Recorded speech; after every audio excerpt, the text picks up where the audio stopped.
Assalamualaikum warahmatullahi wabarakatuh. Saya Hakim Mufadol, mahasiswa PGSD FKIP UHAMKA. Kali ini saya melakukan wawancara dengan Kepala Sekolah SDN Sukmajaya 1 Depok guna memenuhi tugas mata kuliah PLP 1. Untuk jumlah siswa-siswi di sini berapa sih? Untuk globalnya itu 581. Tapi untuk laki perempuannya seingat ibu selisihnya 15. Ya. Kebanyakan laki. Iya. Untuk jumlah gurunya itu di sini berapa?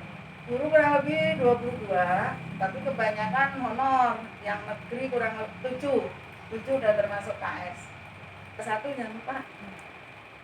Bagaimana kultur sekolah ini, karakter peserta didiknya dari kalangan honor yang menengah ke bawah atau menengah ke atas?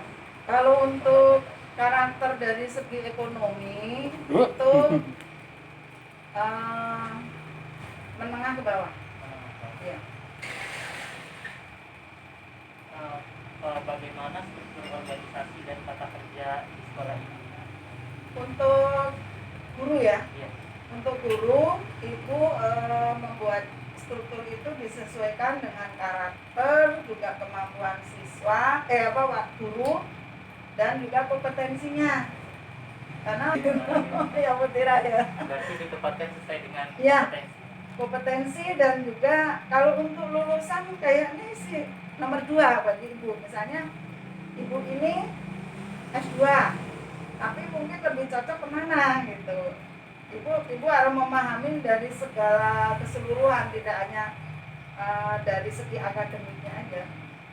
Mungkin muda bukan berarti nggak dewasa ya. Yang muda bisa jadi juga dewasa, yang tua belum tentu dewasa itu. Jadi ibu harus perlu benar-benar pemikiran seperti itu.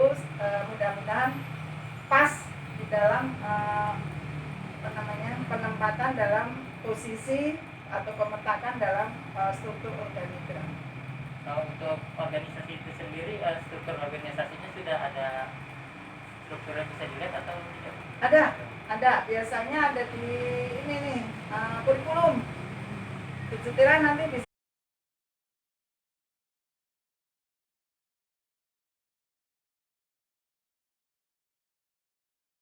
bisa dibantu di kurikulum yang ada. Pembiasaan baik di sekolah ini mulai dari apa aja? Kalau untuk pembiasaan, ibu menerapkan ke sisi guru sendiri.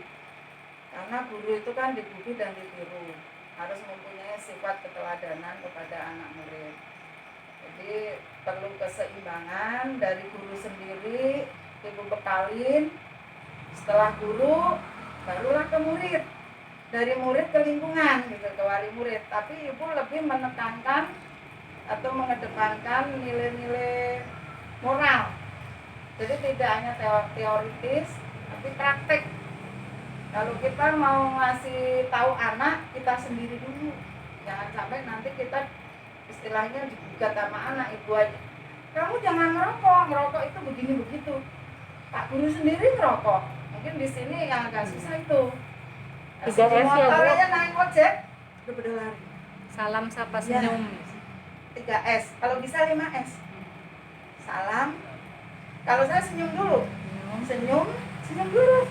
Baru salam. Tapi yang tertuang di situ artinya kan salam dulu. Tapi kalau saya senyum dulu. Salam boleh, salam, senyum, sapa, sopan, santun.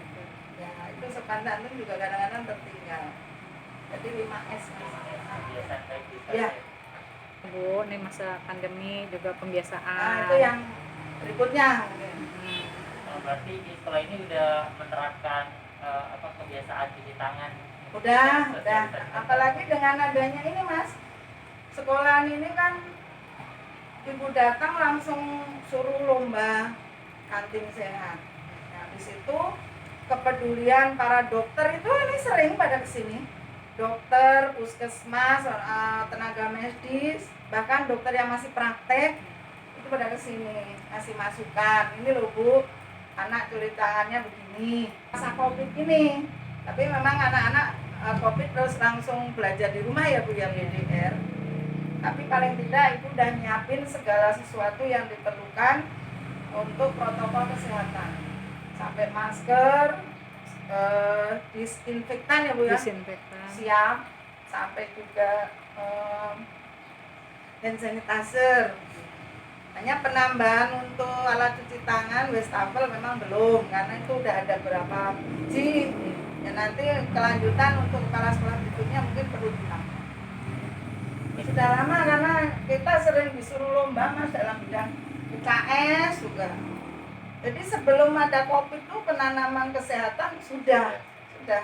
Hanya perlu nambah cuci tangan berapa biji itu untuk menuju ke anak-anak berperilaku hidup sehat LPDFC. Sekolah ini tata tertibnya apa aja? Banyak, diantaranya masuk jam 7 kurang 15 menit harus sudah di kelas. Dan tadi 5S, Bapak Ibu guru siap untuk berjajar di depan pintu, hanya kebiasaan. Ya. Terus Tata tertib yang taruh di kelas di depan kantor. ada sih, nanti Ya. lihat di situ ada tadi. Ya, datang tidak boleh terlambat. Tidak boleh terlambat, Pakai terus seragam. tidak boleh bicara kotor, Ya. berteriak-teriak, mencoret-coret tembok termasuk ya. Masuk. Karena ini kadang-kadang banyak Iya. yang lebih real di situ.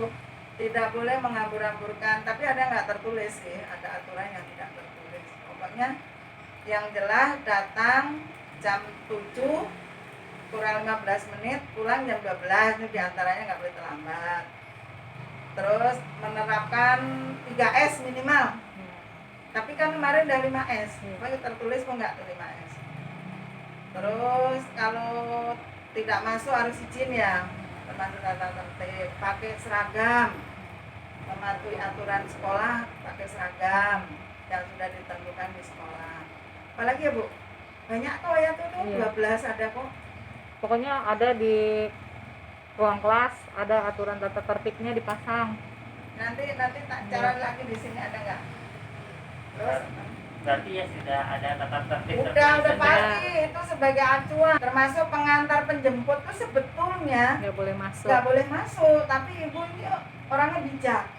Kalau wali murid nanti di jalanan ganggu, yang mau lewat mesti nggak bisa lewat, mengingat dan menimbang lokasi kita strategis. Iya. Strategi dengan jalan yang Jalan.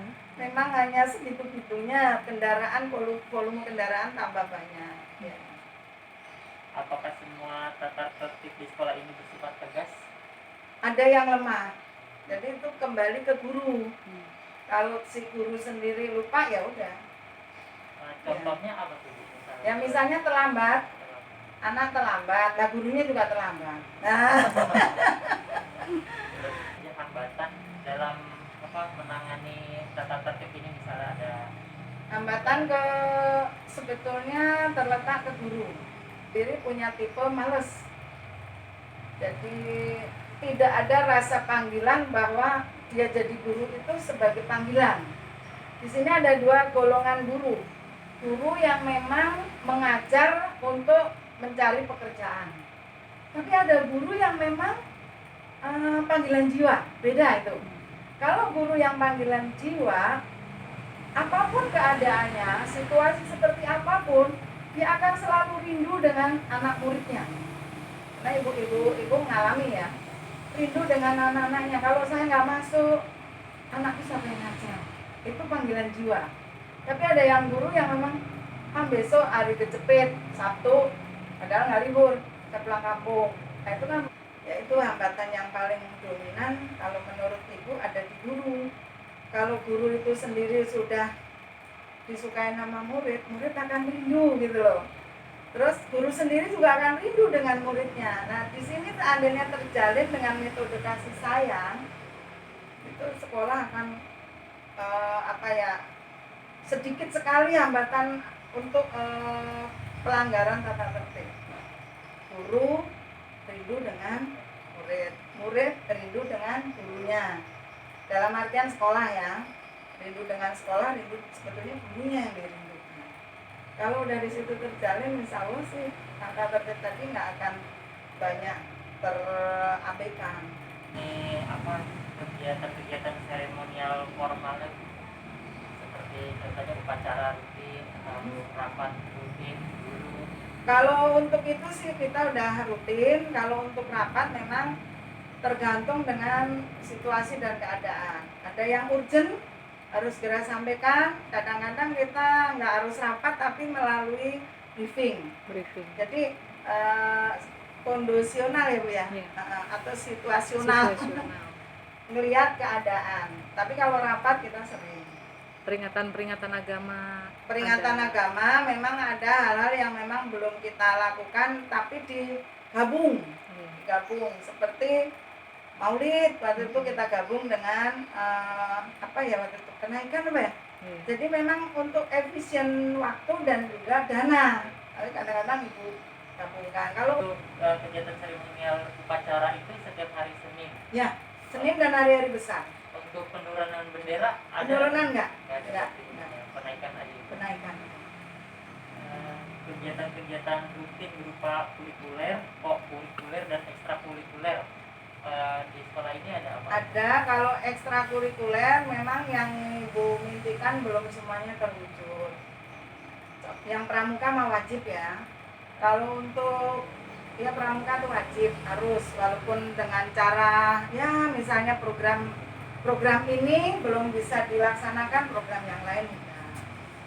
Kemudian untuk marawis alatnya ada, tapi karena guru juga nggak ada yang mumpuni, waktu itu Ibu udah mau kerjasama dengan pihak luar, tapi belum terrealisasi keseluruhan, baru berapa kali latihan waktu Ibu belum di sini tuh. Tapi anak udah tampil, udah puas. Alat ada. Kemudian karate apa yang kemarin itu baru kita programkan. Terus pernah juga lomba P2SN tuh ini atletik ya. Itu juga pernah juara 1. Kalau untuk ke tingkat nasional belum, provinsi belum. Baru tingkat kota Depok pernah juara 3 enggak salah. Bulu tangkis itu yang sekarang jadi favorit sampai sekarang ini. Itu kurikuler itu pramuka. Itu kan yang pelajaran ekstra tapi berada di dalamnya, berarti masukin ya. Iya. Jam tambahan gitu Bu untuk kelas 6. Oh, itu memang dulu ada jam 0, tapi seiring dengan perjalanan waktu dipermasalahkan masalah pendanaan, akhirnya jam 0 itu nggak ada. Kelas pun praktek kebiasaan positif. Berarti seperti tadi ya? Ya. Jam tangan, pembiasaan 5S, terus bacaan wande surat ayat pendek. ya, Iya. wande ayat. Tapi ya untuk Wande anak-anak wen. di sini sholat duka ada, memang nggak keseluruhan ngikut karena keadaan di musola itu Giliran lah. Ibu kembalikan ke gurunya, guru Pak. Kemudian tiap hari Jumat itu ada pembiasaan Tausiah. jumsi dengan tausiah. Ini sudah berjalan beberapa Jumat. Fotonya mungkin juga ada kan? Ada. Setiap hari Jumat. Sudah. Tapi tadi pertanyaan itu jawabannya nggak tertulis, berarti apa ya? Langsung di video kan saya. Oh, dari si video ya. Mudah-mudahan dari jawaban Ibu tadi jangan merasa puas, karena Ibu jawabnya ya yang teringat terekam di sini. Sebetulnya lebih dari itu.